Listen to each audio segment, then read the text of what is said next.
Hi everyone. তো এখানে আজকে লাঞ্চ ছিল কাঁচা লঙ্কা, পেঁয়াজ, লেবু, কারকলের বড়া। তো কারকলের বড়া দিয়ে আমি একটু ভাত খেয়ে নেব। কারকলের বড়াটা গরম দিয়ে কিন্তু মজা লাগে খেতে, সত্যি মজা লাগে। তারপরে আমি এখানে একটু কাঁচা মরিচ নিলাম, কাঁচা লঙ্কা, তারপর ঢেঁড়স ভাজি। এখানে ঢেঁড়স ভাজি নিয়েছি। তো নতুন ঢেঁড়স উঠলে ওটাতে ভাজি করলে অনেক মজা হয়।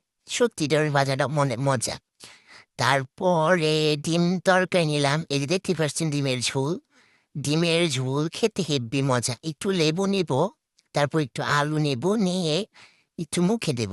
সত্যি অমৃতের মতো লাগে। গরম দিনে ডিমের তরকারি ঝোল ভীষণ ভালো লাগে। আর আজকাল একটু মানে এরকম আবহাওয়া যে গরমও না ঠান্ডাও না, তো মজাই লাগে ডিম তরকারি এই দিনে খেতে।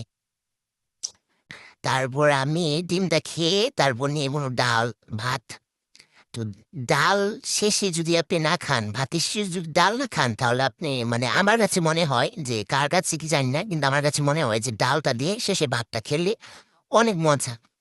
এটার মানে স্বাদ আরো ৩ গুণ। আর আমি যদি ডাল দিয়ে ভাত না খাই, তাহলে আমার মনে হয় যে আজকে আমার খাবারটা সম্পূর্ণ হয় নাই।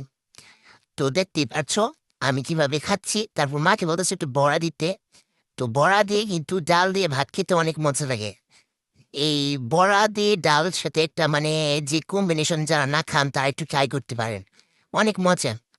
তো গাইস, তোমাদের সাথে একটা কথা শেয়ার করা আছে। তোমরা আমার ভিডিওগুলো দেখো কিন্তু লাইকও করো না, কমেন্টও করো না, বা সাবস্ক্রাইব করো না। প্লিজ আমার চ্যানেলটা সাবস্ক্রাইব করো এবং লাইক করো, কমেন্ট করো। আহ, একটা ভিডিও করতে অনেক শ্রম লাগে, এডিট করতে, ভিডিও করতে। তো প্লিজ একবার সাবস্ক্রাইব করো আমার চ্যানেলটা।